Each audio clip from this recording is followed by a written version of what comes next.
अगर आपको लगता है कि मेरठ की मुस्कान और राजा रघुवंशी की वाइफ सोनम ने बहुत बड़ा क्राइम किया है तो आप गलत हो, क्योंकि आज जो इंसिडेंट मैं बताने वाला हूँ उसके सामने ये केस सिर्फ ट्रेलर लगेंगे। 24 जून 2025 को अजय राजपूत ग्वालियर से वापस झांसी अपने घर पर पहुंचते हैं। घर पर पहुंचकर वो देखते हैं कि उनके घर का बाहर से लॉक लगा हुआ है। उनको लगता है कि उनकी वाइफ सुशीला किसी काम से बाहर गई हुई है, इसीलिए वो अंदर का लॉक खोलते हैं। बट उनको दिखता है कि उनकी अलमारी खुली हुई है और कपड़े इधर उधर बिखरे पड़े हैं। पहले तो उनको लगा कि उनके घर में चोरी हुई है एंड उनका जो पैसा और जो कुछ गहने गुहने जो कैश था वो सब कुछ चोर लेके भाग गया है। उसके बाद वो अपने बेडरूम की तरफ जाते हैं और वहां पर जाकर जो मंजर उन्होंने देखा उसे देखकर उनके पैरों तले जमीन खिसक गई। बेडरूम में उनकी वाइफ सुशीला की डेड बॉडी पड़ी हुई थी एंड वो बहुत ही ज्यादा बुरी कंडीशन में थी। सुशीला के हाथ पैर बांधे हुए थे एंड उसके मुंह में एक कपड़ा ठूसा हुआ था और देखने से साफ पता चल रहा था कि सुशीला को गला दबाकर मारा गया है। अब अजय राजपूत बाहर आकर चिल्लाना शुरू कर देते हैं, जिस वजह से गांव के लोग भी वहां पर इकट्ठा हो जाते हैं। फौरन पुलिस को बुलाया जाता है। पुलिस वहां पर आती है और इस केस की इन्वेस्टिगेशन करना स्टार्ट करती है। वो सबसे पहले अजय से पूछते हैं कि आखिर उन्हें किसी पे शक है, तो अजय अपनी बड़ी बहू रागिनी का नाम लेते हैं, क्योंकि रागिनी पिछले 8 महीने से अपने मैके में रह रही थी। और सिर्फ इतना ही नहीं, दोनों फैमिली के बीच काफी दिनों से कुछ अनबन भी चल रही थी, जिस वजह से अजय को लग रहा था कि जब वो ग्वालियर गए हुए थे तभी रागिनी ने अपने भाई के साथ मिलकर सुशीला का मर्डर कर दिया था। अब पुलिस जब रागिनी और उसके भाई को अरेस्ट करने के लिए जा रही थी, उससे पहले ही रागिनी और उसका भाई पुलिस स्टेशन में आ जाते हैं और कहते हैं कि इस केस से, इस मर्डर से, सुशीला जी के मर्डर से उनका कुछ भी लेना देना नहीं है, उनको फंसाया जा रहा है। पुलिस ने यह भी बताया कि रागिनी की जो स्टेटमेंट है उनको सुनकर ऐसा लग रहा है कि रागिनी जो भी कह रही है, जो भी वो बताना चाह रही है वो बिल्कुल सच है एंड रागिनी का इस केस से कुछ भी लेना देना नहीं है। बहरहाल अब पुलिस को जो शख्स अब तक गुनहगार लग रहा था, अब वो एक इनोसेंट पर्सन नजर आ रहा था, जिस वजह से पुलिस फिर से एक बार अजय के घर पर जाती है। अब एट प्रेजेंट अजय के घर पर अजय, उसका बड़ा बेटा संतोष और अजय की वाइफ सुशीला रहती थी। बट सुशीला का मर्डर हो चुका था।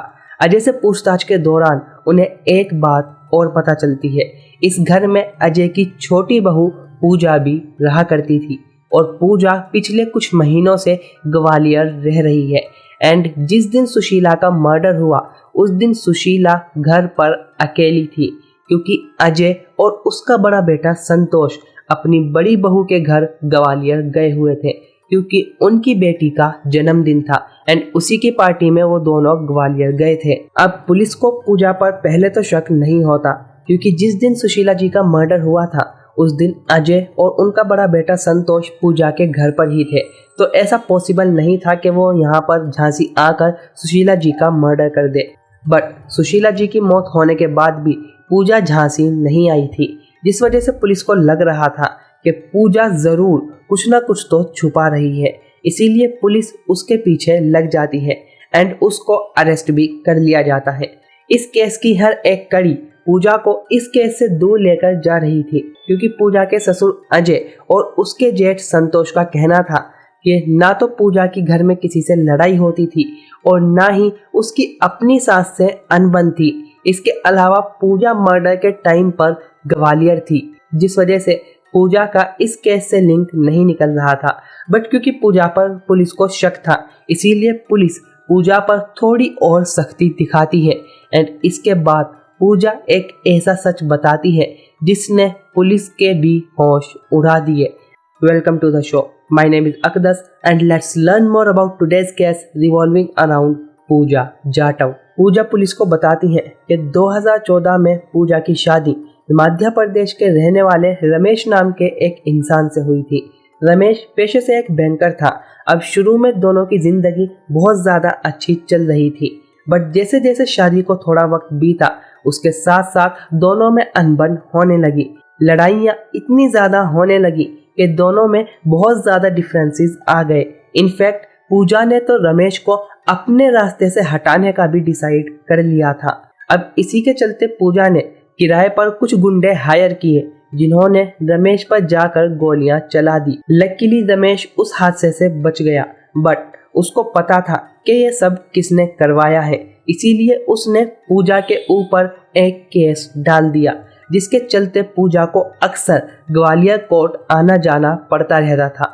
एंड पूजा के साल में काफ़ी ज़्यादा चक्कर लग जाते थे। एंड इसी बीच पूजा की मुलाकात एक और इंसान से होती है जिसका नाम था कल्याण राजपूत। और कल्याण राजपूत कोई और नहीं बल्कि अजय राजपूत का छोटा बेटा और संतोष का छोटा भाई था। अब क्योंकि इनकी जो हियरिंग होती थी वो ऑलमोस्ट सेम डेट्स पर होती थी, जिस वजह से इन दोनों में दोस्ती हो गई और ऐसे ही चलते चलते दोनों में नज़दीकियां बढ़ गई एंड दोनों रिलेशन में आ जाते हैं। इन दोनों ने शादी करने का नहीं सोचा था, बट दोनों लिविंग रिलेशन में रहने लगे थे। फैमिली ने भी इन दोनों को एज इट इज ही एक्सेप्ट कर लिया था। अब ऐसे ही वक्त बीतता रहा और इन दोनों को लिविंग रिलेशनशिप में आए हुए लगभग 6 साल हो चुके थे। बट अनफॉर्चुनेटली 6 साल बाद कल्याण की एक रोड एक्सीडेंट में डेथ हो जाती है, जिसकी वजह से अब पूजा फिर से अकेली हो जाती है। अब क्योंकि पूजा अनाथ थी तो कल्याण के पापा यानी कि अजय राजपूत और उसके भाई संतोष ने पूजा पर दया दिखाई। वो उसको अपनी छोटी बहू का दर्जा पहले ही दे चुके थे, इसीलिए अब वो उसको घर पर ले आते हैं और उसको अपनी छोटी बहू का ही दर्जा देते हैं। एंड वहाँ पर पूजा और सारी फैमिली मिलकर रहने लगते हैं। बट पूजा को शायद अब लड़कों की लत लग चुकी थी। जैसे ही वो अजय के घर पर शिफ्ट होती है, वो कल्याण के बड़े भाई यानी कि अजय के बड़े बेटे से बातचीत करना स्टार्ट कर देती है। इन दोनों की नज़दीकियां बढ़ने लगती है और ये दोनों आपस में प्यार करने लगते हैं। अब ये दोनों अपने ही घर में इंटीमेट भी होने लगते हैं। संतोष की वाइफ रागिनी भी वहीं पर रह रही थी एंड वक्त के साथ साथ उसको भी ये सारी चीज़ें पता चल जाती है, जिस वजह से अब वो घर में लड़ाई झगड़ा स्टार्ट कर देती है। और यहीं से सुशीला को भी पूजा से नफरत होने लगी थी, क्योंकि उनको भी पूजा के कैरेक्टर के बारे में पता चल चुका था। अब पूजा को पता चल चुका था कि यहाँ पर उसकी दाल नहीं गलने वाली, इसीलिए वो वापस से ग्वालियर शिफ्ट हो जाती है। बट ग्वालियर शिफ्ट होने के बाद ही वो एक लड़की को जन्म देती है एंड ये लड़की उसके लेट पार्टनर कल्याण की नहीं थी बल्कि संतोष की थी, जिसने अपनी वाइफ को चीट किया था और उसकी वाइफ अभी भी उसके साथ रह रही थी। बट जैसे ही रागिनी को ये सारी बातें पता चलती है तो वो अपने मैके में शिफ्ट हो जाती है और संतोष को ऑलमोस्ट छोड़ देती है।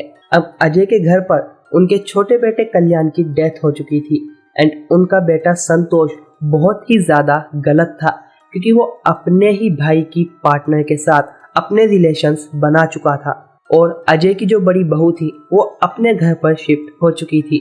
अजय का परिवार अब पूरा बिखर चुका था।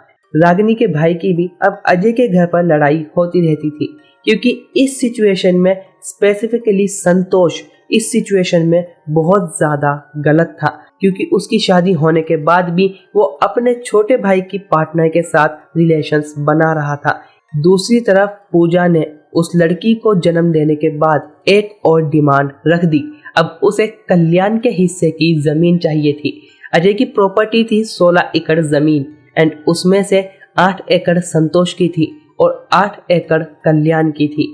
अब पूजा को कल्याण के हिस्से की 8 एकड़ ज़मीन चाहिए थी ताकि वो अपनी ज़िंदगी आराम से जी सके और अपना गुजर बसर कर सके। अब इस बात के लिए संतोष भी एग्री हो जाता है और संतोष के फादर अजय राजपूत भी एग्री हो जाते हैं। बट अजय की वाइफ सुशीला एग्री नहीं होती, इसीलिए पूजा अब सुशीला को भी अपने रास्ते से हटाने का डिसाइड कर लेती है। एंड जब उसकी बेटी का जन्मदिन आता है तो उसको पता था कि यही दिन है जब वो अपने प्लान को एग्जीक्यूट कर सकती है। एंड इसी के चलते वो अपने ससुर अजय को कॉल करती है और उनको ग्वालियर अपनी बेटी के बर्थडे पार्टी में बुला लेती है। दूसरी तरफ वो संतोष को भी कॉल करती है और उसको भी ग्वालियर बुलाती है। बट संतोष को उसने ग्वालियर ये कह के बुलाया था कि वो दोबारा से माँ बनने वाली है और वो भी संतोष के ही बच्चे की। बट वो इस बच्चे को जन्म देना नहीं चाहती एंड इसको पेट में ही खत्म करना चाहती है। इसीलिए संतोष भी वहां पर जाने के लिए एग्री हो जाता है। अब ये कॉल 22 जून 2025 को आया था एंड 23 जून 2025 को अजय और संतोष दोनों ग्वालियर के लिए निकल जाते हैं। अब पूजा ये भी जानती थी कि सुशीला से उसकी नहीं बनती, इसीलिए वो नहीं आएगी और वो घर पर बिल्कुल अकेली होगी। इसीलिए जब अजय और संतोष ग्वालियर के लिए निकल जाते हैं तो पूजा अपनी बहन कमला और उसके लवर अनिल को कॉल कर बताती है कि अब रास्ता बिल्कुल क्लियर है और वो प्लान एग्जीक्यूट कर सकते हैं। कमला और अनिल फौरन झांसी पहुंचते हैं और वहां पर एक विलेज था कुमाहिया, वहां पर जाते हैं एंड वहां पर जाकर सुशीला को पकड़ लेते हैं। अब सुशीला शोर ना मचा सके इसीलिए वो उसको एक नींद का इंजेक्शन दे देते हैं, जिसके बाद सुशीला अनकॉन्शियस हो जाती है। फिर वो सुशीला के मुंह में एक कपड़ा ठूस देते हैं ताकि अगर सुशीला को होश भी आए तो वो चीख ना सके और इस केस का, इस मर्डर का पूजा पर साफ साफ शक ना जाए, इसीलिए वो वहां से गहने और पैसे लेकर भी चले जाते हैं। अभी पुलिस ने पूजा और उसकी बहन कमला को तो अरेस्ट कर लिया था, बट कमला का जो लवर था अनिल, वो किसी तरह वहां से बचकर निकल गया था। इसके बाद पुलिस कमला और पूजा पर थोड़ा सा और पुश करती है, उन पर थोड़ा और दबाव डालती है, जिसके बाद अनिल ग्वालियर के ही एक जंगल में एक एनकाउंटर के दौरान पकड़ा जाता है।